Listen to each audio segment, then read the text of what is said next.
What is up, Mets fans? Welcome back to another episode of the Mets'd podcast. Episode 208 is a positive one.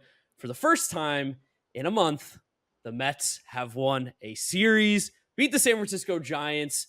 I know things aren't perfect right now. There's still a lot of work to be done. This is by no means a woo, we're back kind of thing. But boy, oh boy, does it feel good to not only win a couple games in a row for the first time in a really long time, but also win a series for the first time in a month and just be playing some better baseball than we saw all of the month of June. We're going to talk about this, or every single game in this Giants series. Talk a little bit about June too. Just kind of put it in the rearview mirror, forget about it, start playing some good baseball again. You guys know the drill here. Make sure you're following us on all our social media at Mets'd on Twitter, Instagram, and TikTok. If you're looking for the YouTube version of this, go to the New York Mets YouTube channel and subscribe over there. And if you're listening to us, Apple Podcasts, Spotify, Google, whatever it is, drop us a rating, drop us a review. Make sure you download and subscribe to the podcast. We really do appreciate it. James, a little bit of a Zoom episode here. So it was a late night in New York. We had some rain in the forecast. John was running the show for the scoreboard and everything today. How are we feeling at home doing a home episode at home? It feels nice. I mean, definitely would have been a cool night to be in the ballpark just because, besides for the rain at the end, just because it was a good, solid Mets victory. But, Vito's at the wedding too. We would have had to do a lot more, set up and put away. It was a good night to get everybody home and get this episode ready to go. Also because we got flexed even kind of recently to ESPN on a day where there were not many other really good baseball games. I don't think Spencer Strider faced Sandy Alcantara. I'm pretty sure the Astros didn't face the Rangers. And I don't think there were any other. Kevin Gausman didn't face the Red Sox. Really, no other games that could have been on Sunday Night Baseball. So glad it was us on ESPN. Ohtani facing Zach Gallen. Wouldn't want to see that. Yeah, one no, weird one. No, we don't need that. But yeah, good to have the Mets and the Giants on there. We'll say would have loved to have been out of my apartment. No AC. I know you guys have been hearing me complain about AC for the last 3 or 4 episodes now. But when I got back, England, we know, no AC. Got back to my apartment, no AC. It's 82 degrees, and it's just as humid inside as it is outside. It's an awful feeling. I washed my face before we got on here because I was glistening, and I might be glistening already again. It's been a miserable day inside the Luino apartment here, but we push on, and luckily we got some Mets wins to talk about, which makes it a whole lot better when it's feeling sweaty and sticky in here, because at least it can put a little bit of a smile on my face, which is nice. Definitely. Before we get to the wins, I do want to start with Friday night, put June to bed, because Friday night was another disappointing loss for the Mets, especially relative to the entire series, because we did wind up winning the next 2 games and winning the series, like you said. But one thing, Friday night game did start well, and it was Carlos Carrasco having a good start, one of his best starts in the last month. He had 18 swings and misses in this game. That was his 3rd most as a Met, and the most he's had in a full calendar year since you guys, as the moment you guys are listening to it. He had 19 on July 3rd of last year, and it'll be July 3rd when this goes up Monday morning. And his fastball, his slider, and his changeup all had at least 5 swings and misses. And he's really kind of seemingly just putting himself kind of back into the pitcher he was a little bit more so back in the day, where he had a little more velocity. He doesn't have the most velocity now, but he's throwing more fastballs up in the zone, and he didn't throw 1 sinker on Friday night. That was the 2nd straight start where Carlos Carrasco hasn't thrown a single sinker, and now he hasn't thrown a sinker in 5 of his last 7 starts. His changeups were all the way to the lefties. His sliders were all the way to the righties. It was a very pretty pitch log of this game, little pitch chart. Yeah, I feel like if it wasn't for the Wilmer Flores home run, it would have been an unbelievably good start for Carlos Carrasco. There were definitely a lot of good positive things to pull, like you said. It was just that Wilmer home run that kind of left people a little bit confused, because we obviously know that Wilmer Flores has a huge soft spot in Mets hearts. I'm sure he has one in mine. I'm sure he has one in yours too. He's just one of those all-time cult classic legends for this team. So it's always weird to see him hit a home run against the team. It was a little okay because, on the estimate, he was doing me a little bit of a favor there too. But yeah, Carrasco, if the team wants to continue to play good baseball, if they want to continue to try and get hot and make a push for the wild card, which is pretty much the most realistic option at this point, going to need a guy like Carlos Carrasco to be able to come out every 5 days and give us a quality start like he did. Yeah, the sound of the Wilmer home run was really funny, because there was some feigned cheers and also just a lot of silence. No one in the ballpark was upset, because also I think a big part of the cheers are that Giants fans travel incredibly well.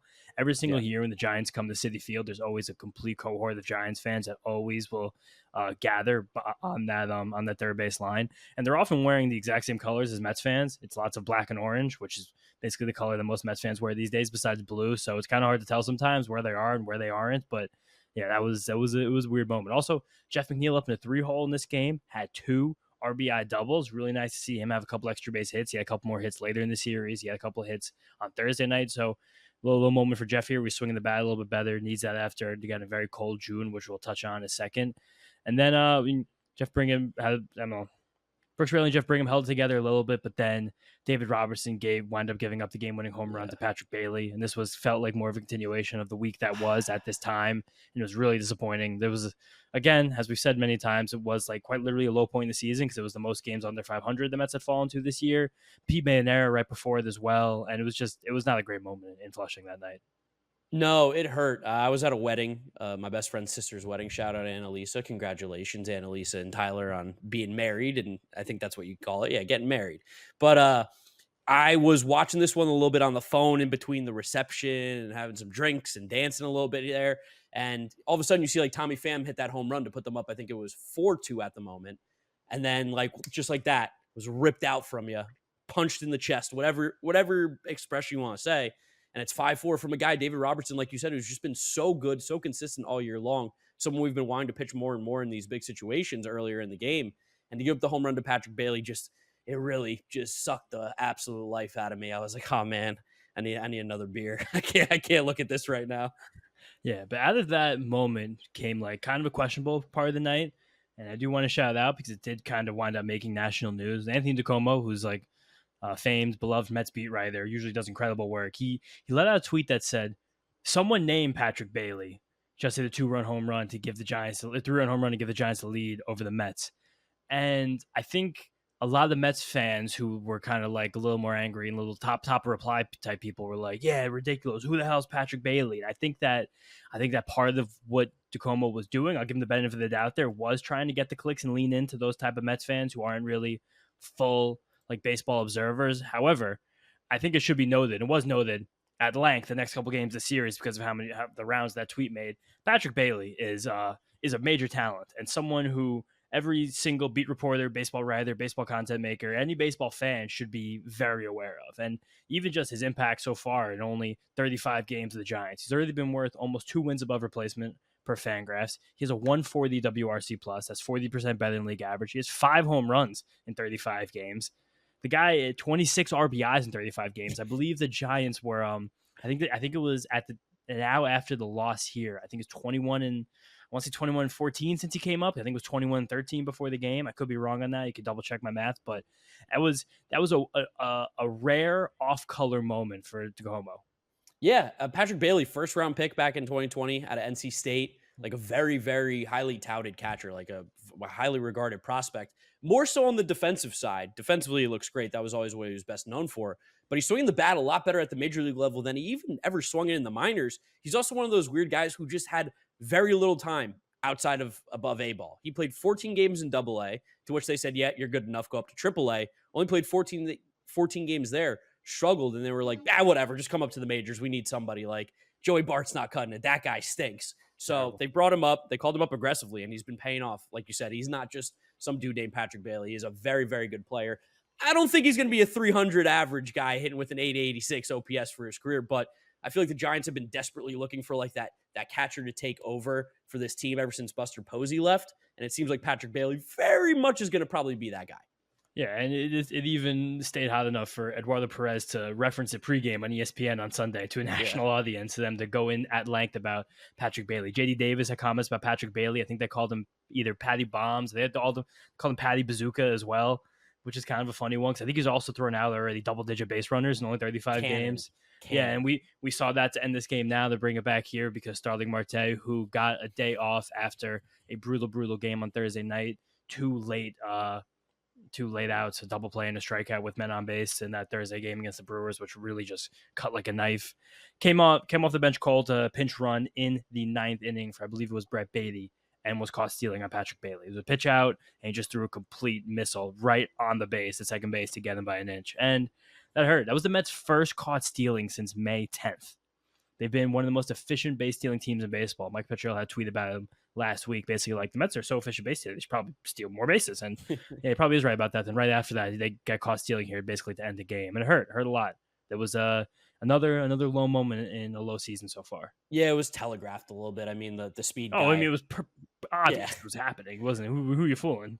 No, and like even I mean the pitch out and everything. I don't even know how you handle that. I don't know if you're supposed to wait. It's so confusing when you get late in the game, especially because like you only have so many strikes, only have so many outs. Yeah, What you're gonna do there sucks that ended that way. Like you said though, June. That's June. Let's put a nice little cap on June here because it was bad, and let's just get all the bad out. Right? yeah, Let's just start saying the things so we can forget about them. 7-19 record, didn't win a single series. hmm It's one of the worst months in Mets history. I mean, you guys know the drill from here on out. They dropped a lot of games. Wasn't good. But you know what? That's June. Who cares anymore? It's July now. It's a new month. It's a new year. I don't know. definitely. Yeah, this new month, new year. It was a bad month. Only the Royals won less games. Oh, We lost 19 games. Miami, Philly, and oh, Atlanta combined for 20. oh. We lost a lot of games in the division and the wild card standings. I'm not gonna say how many games. So I want to make you guys that sad. We also held the lead in a lot of the losses. The number was 13 out of 19 losses. We Mm. did hold the lead. Um, and like a lot of some players played very well in June though. Like Brandon Nimmo had 7 home runs. Tommy Pham and Lindor each had 6 home runs. Max Scherzer was 7th in baseball with 26.8% strikeout minus walk rate. Shout out Jeff McGinty. He loves when I talk about strikeout It's minus pretty walk sick. rate. Yeah, all that stuff was going on. We still couldn't find a way to win these games. I mean, McGill and Carrasco both at ERAs in the sixes. Jeff Brigham came crashing back to earth, basically same amount of walks and strikeouts with a 6 ERA. Pete McNeil and Alvarez all had OPSs below 600. It was quite bad, and it was also just bad in like retrospect, looking at the other teams. We were even close to a lot of these stats because like our pitching, I felt like, and I think everyone would agree, probably was the thing that held this team back mostly in June. Our starting pitchers pitched the same amount of innings as the Atlanta Braves starting pitchers and had a better ERA in the month of June. And I they almost spit did, out my water. yeah, they did what they did, and we did what we did. Our bullpen also was like had the 10th worst ERA in the league. Not even that bad, 4.4, like better ERA than the Astros and the Dodgers. And like our on base percentage as a team was like it was bad, even though our home runs were quite good. 7th worst on base percentage, but 7th most homers. And we were 20. The only cost stealing we had the whole month was the one that last moment with Starling Marte. Like it was such a bizarre month of Mets baseball, and a lot of people compared it to the June in 2018 after Mickey Callaway had the very hot start early, and then the team completely cratered in June where they went 5-21, which was somehow worse. But just one of those months where you felt like things would go right and then anything could go wrong, and it went wrong. But had to just get that all out there, just kind of like flush the toilet on June, Yeah, say all those spew. bad things. Yeah. And now let's move on to July because July is just, it's going to be a good month for us Mets fans. It's going to be a good month. And it started out really nicely with a really, really, really good Justin Verlander start on Saturday afternoon. The 4 o'clock start. You were at the game, the twilight baseball, best time of day for a baseball game. And again, Verlander looked amazing. Yeah, no, it was great being at the stadium. Me and my dad went to the game. My mom, she backed out last minute. She was tired. She didn't want to make it. It's all right. Listen, my mom's been to a lot of games. It's impressive that Mrs. Luino has made it to that many. But me and my dad went out there, sat in some traffic, so it wasn't off to a hot start. Sat in a little traffic. GW was just backed up for like 45 minutes, which is never fun. But we got there, and like you said, Justin Verlander from pitch one was just on. He was precise. He was aggressive. There weren't a lot of wasted pitches, and he was just attacking batters, making the Giants hitters like just look feeble, look weak, look like the Giants hitters that they truly are. I know they have some decent numbers, but come on, there's like nobody in this lineup that actually instills fear into your hearts. Totally. And Verlander did something in this start that I referenced a few starts ago. He threw more sliders than fastballs. Second time this year he's done that, yet only the 5th time his entire career he's done that. So there's definitely an adjustment for Verlander as he is like finding a new repertoire now, and it's working. 11, he got 11 of his 15 whiffs were on those sliders, and his fastball did look better, kind of falling into a bit more of a secondary role. Still didn't get the swings and misses that we're used to of him, but it did have a little bit more carry on, a little bit more hop, an inch more of rise is the exact way to put it. And they still 94% contact rate for the Giants in the zone and only chase 19% of them. So he's still not exactly getting that, like the movement on it that we're used to seeing Justin Verlander get, where guys are going to go out of the zone to go after it. But the results were amazing. 7 innings, 6 strikeouts, no earned runs, not a lot of trouble. Just a really good, casual Justin Verlander game that we've all come to expect over the last decade plus of watching Justin Verlander pitch. We got a stat here from Johnny Stats here because if Mets fans, I feel like you probably noticed that Justin Verlander's pitched a lot better at home this year. Verlander has allowed 1 or fewer runs in 5 straight home starts now. 11th pitcher in Mets history to do that. That's the guy that you're paying all that money for. That's the ace. That's the stopper that you want at home. He's been really good. And I mean, think about his best starts as a Met. It feels like everyone's been at home thus far this year. Yeah, except that first one against the Rays. Literally. Yeah, which it's the Rays. It happens. This is the best team in baseball. Come on. It does. And amazing offense here. We were just home run sustained it. Alvarez had his first one in a while.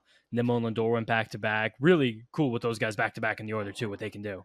Can we talk about these home runs for a second? First off, Francisco Alvarez hit a ball to right center field, 420 feet, that left the ballpark in under 4.5 seconds.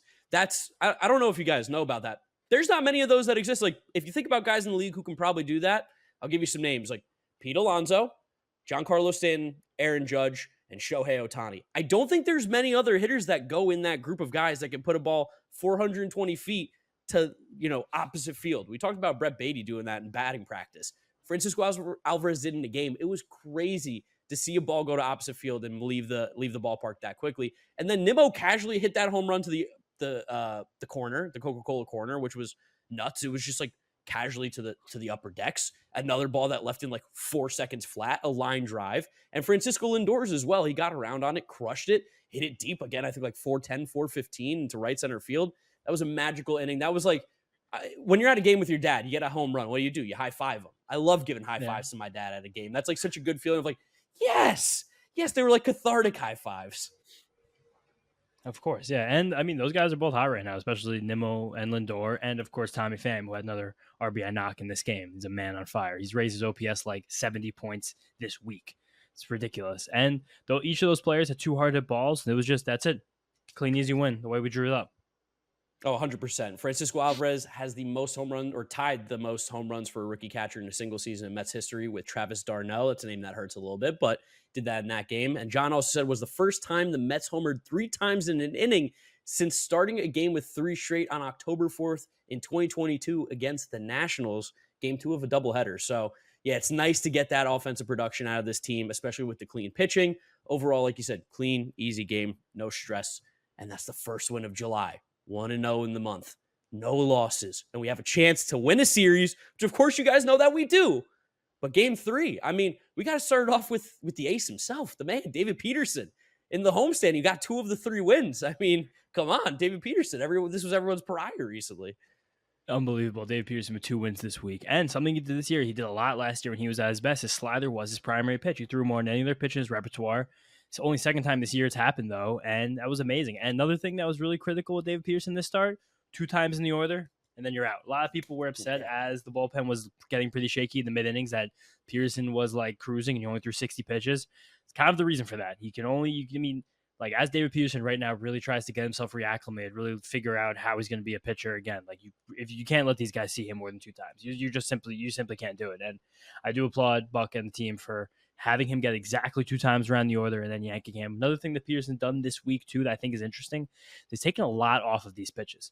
It seems like he's taking him off these pitches, and I think the slider command was much better on Sunday night. He was really picking off that low and outside corner against the righties, then be doing the back foot bury thing. And that was something that I think where he struggled was maybe trying to overthrow that pitch and just throw it, and that's how it might have been left over the plate a little too often early in the season. Taking a little bit off, picking off those corners, getting the whiffs when they're there, and then just getting out while you're ahead. You talking about like taking something off of it, I think you're 100% right, because if you're trying to snap that pitch every single time and you miss on the outside corner to a righty, where's that going to go? It's just going to go right down the middle because you snapped it. You're trying to really get on top of it or get some spin going, where more of just like, it looked like he was pitching today. He looked a lot more comfortable. He felt in control. I know there were some times where it got a little close here and there, but he did mostly look in control. And for a guy who, you can kind of tell how he's pitching based on his emotions on the field by body language. Pearson looked pretty strong tonight. And like you said, those 60 pitches, that was a good job by the Mets to just limit it to that. Baby steps with Peterson. We just want good outings for now. If we can stretch him out later, if it gets to that point. But right now, for Peterson to give us a 60 good pitch outing, fantastic. We love it. We talked about it last night while we were hanging out. We're like, man, Peterson, McGill, those guys would really fit well in these kind of roles. Yeah, and we see so many pitchers and so many teams around the league pitch like this. Like we've seen Jalen Beeks, Yanni Chirinos. Tonight, Alex Wood and Ross Stripling. That was the Giants' plan for those guys. Didn't go according to plan because we hit them well. But like, you see a lot of teams do this. Be like, we're going to use this guy for about 50 to 70 pitches. Let him go around the order twice and then move on, get to the next guy. And that did almost do the Mets in this game because, again, like the bullpen got a little tight in the middle of it. This was John Shadow's boy, Ryan Yarbrough, who made a career throwing about 75 pitch outings after the first inning to the bottom of the team's order twice. But we'll shout out also another John stat. The Mets used their most pitchers in a 9-inning game in one game this season. 7 different pitchers pitched in this game. And a lot of that was able to happen because the offense did sustain very well. Tommy Pham got bumped up to the 2-hole and had that top of the order of Nimmo, Pham, Lindor, which is like, and then Pete, we're just like, yes, our best 4 hitters are hitting 1, 2, 3, 4. And it was amazing. Tommy Pham himself just on national television, big time Tommy knows the moment. Big time it's the Tommy, old school baby. way. You take it easy, 2 doubles, another single, 2 runs scored, no BI. Got his OPS up to 892 on the season. He's now 60 points clear of the next closest Met, which is Pete Alonso at 830. The guy is having an all-star caliber season. He literally, Tommy Pham, has the 8th highest xWOBA in all of baseball. And Mark, for the listeners right now, I want you to try and guess the 7 hitters who have a higher expected WOBA than Tommy Pham right now. And just for the people at home, expected WOBA is an amalgamation of your quality of contact, including your strikeouts and your walks. And he's the 8th best in baseball. Name the 7 guys with a better xWOBA than him. Aaron Judge. 1. Shohei Ohtani. 2. Ronald Acuna Jr. 3. Yordan Alvarez. 4. No trick questions here. So go through who you think it's going to be. Corbin Carroll. Not Corbin Carroll. Ooh, okay. How about Juan Soto? Not Juan Soto. Whoa. Okay, hold on. Now you're slowing me down a little bit here. Well, I mean, you know Tommy Pham's better than Juan Soto. Oh, Freddie Freeman. Yep. 5. Corey Seager. Yes, 6. Last one is a little bit more meta. I'll give you 2 guesses on it, but then we'll go. Okay, so I'm going to go. He plays a position you wouldn't expect to have this high of an xWOBA. Sean Murphy. Yes, nailed it. Nice. Let's go. So the only players in baseball with a higher xWOBA than Tommy Pham are Aaron Judge, Ronald Acuna Jr., Corey Seager, Shohei Ohtani, Sean Murphy, Yordan Alvarez, and Freddie Freeman. And then after him is Mookie Betts, Vlad Guerrero, Juan Soto, Paul Goldschmidt, Pete Alonso. It's pretty good. Yeah, it's pretty good. Tommy Pham All-Star Brigade. Let's get into the game. Anyone leaving the game this week, Tommy Pham's got to get that spot. Tommy Pham is having a legendary season right now. Me and Mike Petriello told you guys that he was going to be a difference maker. We freaking did it. Yeah, Tommy Pham is playing some great baseball. Where would this team be without Tommy? Super happy to see him in the 2-hole where he belongs. Please keep him there. Please. The lineup looked so good today. It looks so cohesive. I love it so much. You just get a lot of value out of a guy hitting that high in the order when Brandon Nimmo gets on like he does. And then you have Lindor, Alonso, McNeil even starting to swing the bat better. It looks and it flows so much better. Mark Canha too. Mark Canha's been swinging the bat really well since the start of June. Someone who I think has maybe earned himself a little bit more playing time. Got another home run tonight, crushed it, hit it like 375, 380. Just another good piece of hitting and played a good first base tonight. A couple tough picks as well. Mark Canha's just doing that thing where he's just like a valuable baseball player. Just sneaky. Marky Cheerios. He's boring, but he does it. I was going to say that he did have a nice game first base tonight. Also had another hard hit ball in addition to that home run. Both balls over 100 miles an hour. The home run was 107. It was a good game for Mark Canha. I also do want to shout out John's boy, Grant Hartwig, was massive as the bridge between David Peterson and the bullpen. 2 innings, 3 strikeouts, 2 more ground balls, 1 walk and 2 hits, but nothing was really that terrifying. Really good game for Grant Hartwig. A really awesome game, awesome appearance, and he's had a very, very, very good first cup of coffee so far over this month. Oh, 100%. Then we got to the 7th inning after Grant, and things got a little dicey. This is where a little dicey. We got a little on edge. Jeff Brigham came into the inning, just was not good. Brigham's been very, very shaky over the last month, I guess is what we can call it. I don't know, James. What are you seeing? Maybe. I mean, I'll talk about Brigham now. It seems like now that he's gone through the league one time here, the sweeper is becoming kind of obvious, like when it's coming, and it wasn't ever that effective against left-handers originally. We talked about that a lot when he first started to get hit, and now he's also lost a little bit of velocity on that and his cutter and his fastball from where they were when he first popped in. He didn't throw anything above 94.2 miles an hour tonight. Really, I said this to you guys a lot in the offseason. For him to be like his best self, that had to get to about 95. Still, no one touched the sweeper. Blake Sabol hit the home run on the fastball, but his command is it's just not there right now either. We're getting a spot. Brigham probably needs to be pulled back off the high leverage a little bit, but there is also, I don't know who else is going to take those high leverage reps. This is the world we live in with this Mets bullpen right now, and this whole Mets pitching staff, where like some guys are going to be in situations that you probably don't want them to be in. And Dominic Leone came in as well. Gave up a big double to J.D. Davis, which gave you the estimate, tied it up after being down for 4. And then we went back to Brooks Raley, who probably was the guy who could have started that inning anyway to be in the 7th inning. He is one of the best relievers in this Mets bullpen all year. You try to get some other guys in, though, give a guy an extra day because Brooks Raley has been pitching a lot, but came in very casually and got those outs when he needed to. And we did get through it. And then Pete Alonso came through and put it out of the reach with a 2-run home run to give us this win and our first series victory in a month. Big day for Pete Alonso. Pete Alonso named to the All-Star team, 3rd All-Star appearance in 5 seasons, technically 4 possible All-Star appearances. He's made 3 of them. He also announced live on Sunday Night Baseball that he's going to be in the Home Run Derby, which is a big win for Mets fans. I feel like Pete's at his best when he's trying to hit home runs like that and being in the Derby. We know he's a beast. He's won it twice. I think if he wins it a 3rd time, he might be the only person or maybe the 2nd person ever to win it 3 times. It's just good. It's good for baseball when Pete Alonso's in the All-Star game. It's good for baseball when he's in the Home Run Derby, puts on a show. I'm super excited to see him out there in Seattle. Totally. And he's going to be in Seattle. Griffey's home, and he is probably the most prolific Home Run Derby competitor ever. So Pete has a chance to kind of take that mantle from Griffey on his home turf, which is cool. And just Pete had his best all-around game in a while. Interesting that he did it while DHing. He had 3 hard hit balls. He also drew a walk, 2 hits, including that big home run. It was good to see Pete, who's been you saw him really exalt on Friday night. He was stressed out. He let out a scream between the error and then the game-winning home run. Nice to see him get this attaboy. He's going to be an all-star again. Again, like I said, 3rd time in 4 years. Pretty amazing feat. The only Mets we could figure going back going back. Griffey John Tolles is the only guy with 3 Home Run Derby wins, so Pete could tie him on his home turf. Just going back by hand, the only other Mets who'd made 3 All-Star games in their first 4 years eligible were Darryl Strawberry and Doc Gooden. So in their careers. Yeah, it's pretty good comedy for Pete right there. So good to see him get that, represent the team in Seattle. Excited for that. And even still, again, definitely a chance that we see either Francisco Lindor, Tommy Pham, Brandon Nimmo, or David Robertson get nods this week as guys, some guys pull out, usage, workload, injuries, this and that, whatnot. Yeah, Lindor got snubbed. Lindor and Nimmo got snubbed. Lourdes Gurriel made it over Nimmo, which doesn't make any sense to me. Gurriel's having a nice year. By no means am I disparaging the season he's having. Brandon Nimmo's just better and also plays center field. Simply a better player. And then Francisco Lindor, we know he's a stud at shortstop defensively. He's got all the power. I know the average is down, so maybe that's what some people are seeing, but he's been just as effective as an offensive player as Dansby Swanson with a great glove. Hey, come on. Should have been Francisco Lindor at shortstop. He was the other option before Arcia, and now they're like, Dansby. I don't know what's going on, MLB, but I'm looking at you. Yeah, everyone wants handsome Dansby with his freaking hair in the All-Star game with a jerk. James Swanson.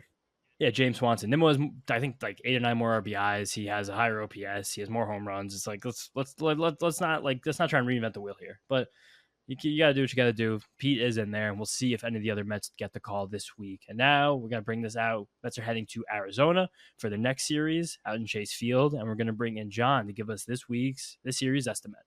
Johnny boy. There he is, John. Oh, that's a nice. What is that? Just green, John? What would you call that? Like a mint colored quarter zip? So this is Kelly Green. Ooh, okay. Is the name of the color according to the greatest export in the history of Canada. Of course, Lululemon. There's not a better export from Canada than a Lulu. I mean, Jonah Tong, by the way, big shout out. Jonah Tong made his professional debut this week for the Mets. He is a Canadian export. 2022 draft pick of the Mets. So along with Calvin Ziegler, the Mets do have some Canadians. The Mets have not had many Canadians in their history. I can't think of any. It was, Calvin Ziegler in the systems is a Canadian as well. Yes. And it was Canada Day this weekend. I believe Friday, June 30th was Canada Day. No, James. No. July 1st is Canada Day. Oh, James, come on. July 1st. My bad. No pride in Canada for you, huh? Oh, it was messed up. Yeah, the Blue Jays suffered a terribly tough loss at home. Although George Springer, on Saturday, George Springer did lead off the game with a homer. They rocked the Reds on Canada Day. Good look. Yeah, it's incredible. But fun weekend. Sorry you guys weren't there tonight. It was a wacky night at the ballpark, man. There was a lot of stuff happening all over the place. The rain and just close calls. I'm glad you guys shouted out Grant Hartwig. And there's more coming. I've been talking to you guys about Grant Hartwig since last year. There are more big arms in the bullpen that can make an impact on this season and certainly next season. So a lot coming down the pipeline. But like you guys mentioned, the Mets headed to Arizona now, a big 6 games before the All-Star break. the Mets Huge. can try to cut into this deficit, just like Mark has done. Maybe the Mets can draw some inspiration from our friend Giraffe Neck Mark, coming back from his 4-game deficit, just rattling off on an absolute heater. JD Davis with a huge double to get Mark the win. So, and I was thinking when I noticed that the ball was going to split the gap, I was like, I think that might have just clinched it for Mark. And then James, you texted it. Yeah. So that was huge. Have you guys, by the way, decided what the punishment's going to be, one way or the other? It's Yeah, full. full kit. We're going full kit, full jersey. So we're Right. going the hat, the jersey, the pants, the socks, the cleats. Because I'm assuming you guys can let us in with cleats. I don't know if you can Yeah, we're hoping normally the Mets get help into us out City with Field that, with yeah. cleats, but we're hoping the Mets can help us out there, and some eye black for James when he's wearing it. I think it'll just be a good day. All right. Dude, it does feel like we might be on a steamship towards another tie, but we'll see what happens here. You took the words right out of my mouth. We literally could have another tie if you guys split these next two. That's it. And then Feats of strength. I guess we're gonna have another to push-up contest. Yeah, we're gonna have to hit up Steamroll. Mark, have you been working on your push-up game since March? Yeah, definitely. Come on, you see me like once a week. You know I'm not working on my push-up game. I thought maybe you learned your lesson from what happened last time. I'm an agile man. I play tennis now. I'm not worried about push-ups. What about pickleball? You messing around with pickleball at all? Why would I play a worse, easier version when you could just play a much harder sport in tennis? So Because it's more adaptable to the common person. Oh, listen, I've been competing in tennis. I played like a game. It was like 3 weeks ago now because I've been away for a bit. But I played a real good game the other day of tennis. So I'll be back when you guys are listening to this. I'll be playing tennis at the Astoria courts if you want to come catch these hands. You guys play it all together? James, you tennis at all or no? No, I'm a pickleball man. Hey, I forgot what it was like having John on these shows where we just start talking about stuff. Like, forget we're on a podcast. We're winning. We're winning. We can have one of these. That's what you do on a podcast. You got to weave in and out of the topics. That's exactly what you do. I'm here Johnny to try Sound to Waves. That's right. I'm here to try to get you guys out of just the box score. You know, Johnny Chaos. That's right. That's right. I have chaos going on, and I actually do need to speed this up for my own personal benefit here. So here we go. Mets going to Arizona. July 4th, a 4 p.m. game for all the fans. Enjoy your barbecue. Good. By the way, I asked you guys this last year. I think if you're going to the barbecue, right, Yeah. you're a guest, and you're told you got to bring a side. What side are you showing up to the cookout with? Gotta bring a side. This man. is kind of funny. A lot of times when I'm told bring a side, what I'll do, and it usually goes over very well to cookouts, I'll just bring like a great burger topping. Like I'll just bring a pack of bacon. And just be like, okay. throw bacon. That's not a side. I know, but I'm like, It's not a side, that's what I'm bringing in lieu of a side. Like, throw some bacon on the burgers. Like that one's like, that's for the team. What if it's a kosher barbecue and then that's not an Good option? And don't say point. turkey. Yeah. No, definitely not. Kosher barbecue. What's like a side? What's a preparable side I can make? One of my favorites that I can make, but it really just depends on if it's available at the store. I make a mean pineapple pico, where I use my pico de gallo recipe, take like 90% of the tomatoes out, replace it with like very, very finely cubed pineapple. Delicious. Little chip and dip in the beginning. See, James kind of stole my thunder because I'm a salsa man. James has seen me make some salsa. Yes. I make some good salsa. I make a really good salsa verde. So that's what I'd be hitting. It's nice and fresh and refreshing. Yeah, because like I mean, nice otherwise, hot like day. I'd love to bring like a good potato salad. I'm not gonna make one. I can't make that as well as the deli. But like good potato salad, like I'm more of a coleslaw man than the average man. But like the average person, Slaw's the best. Yeah, slaw is great. I do like slaw on a lot of like barbecue goods. But if I'm making it, I'll go with that pineapple pico. James, can you just do me a favor? Can you say pico whatever? Can you say it again? I think I heard you say it, and just say it again. Pico de gallo. Okay, that's not how you said before. de gallo the first You said time. de gallo. Did I really? Gallo plays for the Twins, James. That's a different thing. Pico de Joey. Yeah, that's also not a side. So you kind of whiffed on both of them, but it's all good. That's not a side. That's a side. You're crazy. Just catching strays. We're bringing much more fun sides than the average schmo at these barbecues. Topping. I'm totally with you on the slaw, and the salad and the potato salad. You guys old enough to get the they got sand in the potato salad Rocket Power reference, or I know Rocket Power, of course. But do you know the reference? Well, I didn't come to my head immediately. No. Wasn't devout. Oh well. Not old like you. All right. Well, those are bad barbecue sides. Not even sides. But anyway, Arizona Diamondbacks. I want you guys to tell me, and this could really have an impact on us on Thursday. Yeah. What will the latest time be of the final out of one of the 2 night games? Obviously, Tuesday's game is going to end probably in the 7 o'clock hour. But we got 2 9:40 starts, and these 2 teams play long games. Yeah. Entering today, the Mets average the 3rd longest 9-inning game. Arizona averages the 6th longest 9-inning game.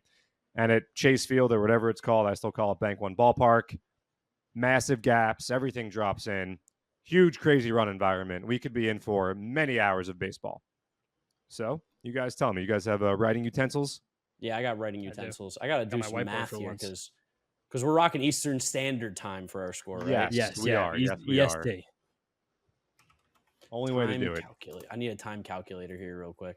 Time What are calculator. you trying to calculate, Mark? Can't do I mean, I'm just basic trying math? to there's just a lot of conversions going on. 3-hour game is 12:40.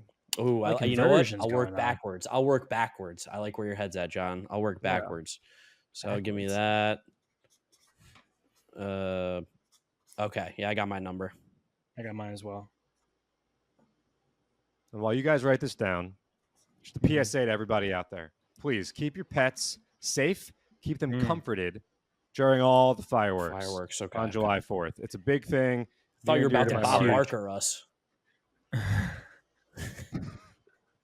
It's very, very important. So make sure that those pets are feeling safe. Make sure there's no ways for them to escape your house. Not a happy time for the pets when the fireworks are going off. Speaking of fireworks, you two, you got Yeah. your answers? I got my answer. Yes. James, Me as you well. ready? Yep. All right, here we go. And please say them also for obviously our listeners. 3, Yeah. 2, 1. Bang. All right. Whoa. 12:57. 12:37 Whoa. for Mark. Could have a tie. 12:57 for James. Here's 12:47 what I'll say, would be a James. tie. I dove deep into the bowels of what the Diamondbacks do for games. They've only had like 6 or 7 games go over 3 hours. Most of them hover around that 250 mark, which is where I got the 237 from. I took 7 minutes off of 3 hours. Okay, I'm Or 3 expecting one minutes to off. go over 3 hours, and then I'm happy I'll get, just in case there's one extra inning game, I'll get one of those. And a big part of this too is now as we transition into the Diamondbacks preview. Thank you, John, for estimate. Thank you, John. 4th of July. Say You hello to your guys daughter. enjoy with your Pico de Gallo. You get the Gallo. All right. Feed your daughter on time, please. One of the big reasons I did pick that late time is because Thursday night there could be a bevy of pitching changes. As we get through these matchups, Tuesday is going to be Kodai Senga versus Zach Davies. Wednesday is Max Scherzer versus we not sure yet for the Arizona Diamondbacks. And Thursday is Carlos Carrasco versus Tommy Henry. The Mets are on an amazing streak right now of missing the team's ace that they are facing, and I'm really, really, really enjoying it. We missed Corbin Burns, we missed Aaron Nola, we missed Logan Webb, and now we're missing Zach Gallen. So it's a great, crazy run we're on right now. And as it lines up currently, we're missing our boogeyman Yu Darvish in the San Diego series. We'll see if that holds. But I think that part of the reason I picked that time was because that game on Thursday, there could be a slew of pitching changes between Carlos Carrasco and Tommy Henry. No, 100%. That's where my mind was And I at. mean, this Diamondbacks team, for those of you who maybe are just uber focused on the Mets, they're really good. They're one of the best teams in baseball. They're currently 50-34, first place in the National League West by a pretty good margin. And you just look up and down this team, you look up and down this roster, talented players everywhere. Corbin Carroll is the biggest one. He should be back. He got an at-bat on Sunday after having a little bit of an injury. He has the day off, should be back for this series. Unfortunately for us as Mets fans from a results side, but from a baseball-loving side, I mean, Corbin Carroll is one of the most exciting players in the game. Not to mention he's also 22 years old, having an MVP caliber season, 17 homers, 20 doubles, 24 stolen bases, 40 RBIs, 900 OPS, and he's a phenomenal outfielder with crazy speed. He's just sick. Definitely. For all you baseball purists out there, go on Corbin Carroll's Baseball Savant page and check out his spray chart from this year. As someone who's not a switch hitter, it's one of the purest, most beautiful spray charts I've seen on a hitter this entire year. All fields, power. He's had home runs to left, center, and right. He has doubles in every single gap. Tons of infield singles because he's a really, really, really fast dude. So I think one of the 5 fastest players in all of Major League Baseball right now. He's a revelation. And one of the coolest things about Corbin Carroll is that he had a devastating shoulder injury. It looked like it was really going to derail his development as one of the top prospects in baseball. He missed all of, I believe it was basically 2021 season. He only played 7 games and popped his shoulder right after missing a whole year of development due to COVID playing professionally. And he came back in 2022, played 2 games in the Complex League, and they were like, just go back to AA. We don't need to see anything else in this Complex League. And 60 games there, he was 66% better than league average as a 21-year-old with 16 home runs, just absolutely ripping the cover off the ball. And then he ended this year with 30 games in AAA, and he was incredible. Got a little cup of coffee at the end of the year last year, played 30 games in the majors. Looked like he very much belonged, even though it was a little harder for him to tap into his power as a 5'10", 160-pound, 22-year-old. Actually, me. at the time, 21-year-old. Yeah, at 21-year-old when he debuted, also coming off a shoulder injury. That's usually very scary for power. We've seen Josh Young take a full year to recover off a similar shoulder injury. Not sure if it's his lead shoulder or his trail shoulder. I feel like if it's your lead shoulder, that would be more difficult to like really get that power around. But Corbin Carroll looks like perennially one of the best players in baseball. If Ronald Acuna wasn't having statistically one of the most impressive seasons in the history of the game, he'd probably be one of the favorites for the MVP right now. He's a marvel, and it's going to be a joy to watch him play.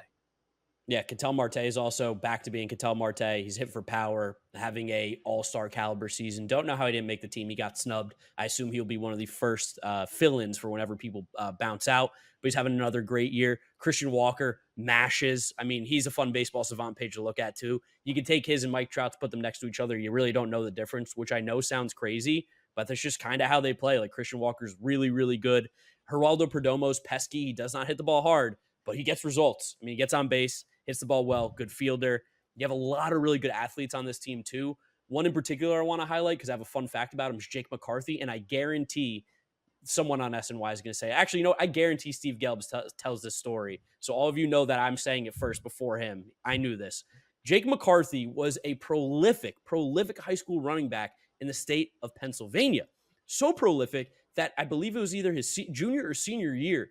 He was first team All-State running back in the state of Pennsylvania. You know who is second team All-State running back? Tell me who. Saquon Barkley. Yeah, one of the Nice. best running backs in the NFL. Jake McCarthy was better than him in high school. A guy who went to a full ride to play at Penn State, top 5 pick in the NFL draft. Jake McCarthy was simply a better running back prospect coming out of high school. He's not that great of a baseball player. He's really athletic. Not does that a bad. lot of fun things, but he's a crazy freak athlete. I'm sure you'll see him do something spectacular defensively or with his legs at some point.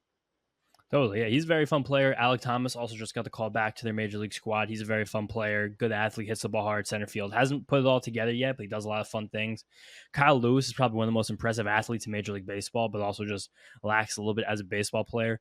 Evan Longoria has been playing for them in a limited role to demolish his lefties. We're definitely going to see him get a couple of bats this series. He's hitting the cover off the ball.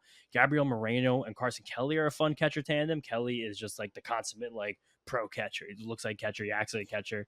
He is a catcher. And then Gabriel Moreno came over for them in the trade that brought Lourdes Gurriel, sending Dalton Varsho to Toronto. He makes a ton of contact. He's incredibly pesky and a plus athlete from the catcher side. And he's fun. And the one kink in this team's armor is that their bullpen isn't great. It's really not bad and has been much better than expected this year. And a big reason for that has been a 3-headed monster in their back end, which was three guys who are making no money at all, doing nothing at all. 2 names are going to really enrage Mets fans.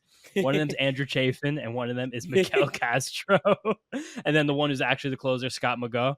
Andrew Chafin is 30. What? Miguel Castro's 28? Yeah. What, did you think he was older or younger? I thought he was like 32.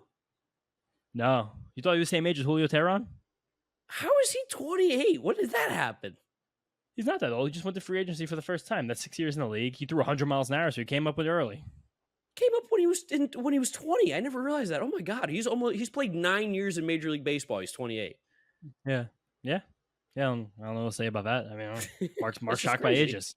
Andrew Chafin's running a 35% strikeout rate right now. I know he changed pitch mix. I want to double check to make sure I get this right. It's loading on Baseball Savant right now. He's just been their lefty stopper. He comes in and gets every single lefty out. He got some saves early in the year as the closer, and his whiff rate has completely skyrocketed this year, way past ever been. He's just stopped throwing his 4-seam fastball and is throwing a lot of sinkers and tons more sliders. He's throwing his slider from 2 years ago, 12 percentage points more than he was then. And it's a good pitch. It gets a lot of whiff. 61% whiff rate on that because he's basically only facing lefties with it. It's really just confusing guys. No more 90-mile-an-hour 4-seam fastballs, which is a good adjustment for Andrew Chafin. But they're a team that is really winning on the edges. Shout out Brent Strom. He's a fantastic pitching coach.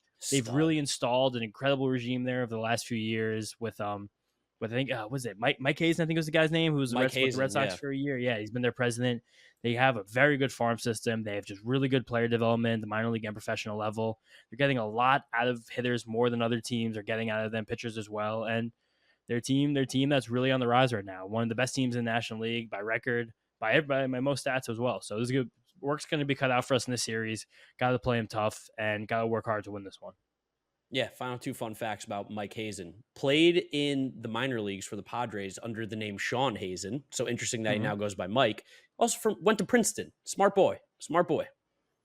Yeah, I mean, they all are. He's the president of baseball operations. I'm sure he is smart. But I think that's all we got for this one. Also, shout out my friend Christian. He's a minor league scout on for the Diamondbacks. Shout him out. Yeah, shout out everybody.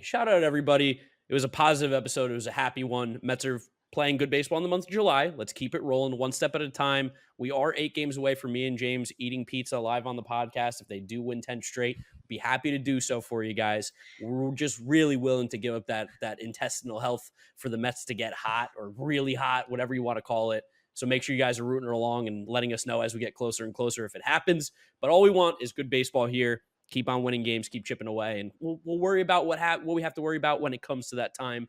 Otherwise, guys, thank you so much for listening. Thank you so much for watching. You know the drill from here on out. Make sure you're following us on all our social media at Mets'd on Twitter, Instagram, and TikTok. Subscribe to the New York Mets YouTube channel for the video version of this, and download, follow, subscribe, all that good stuff to our Apple Podcast, Spotify, Google Podcast, Odyssey, so that you can help grow this podcast with us. We really do appreciate it, guys. Follow James on Twitter at James_Shiano.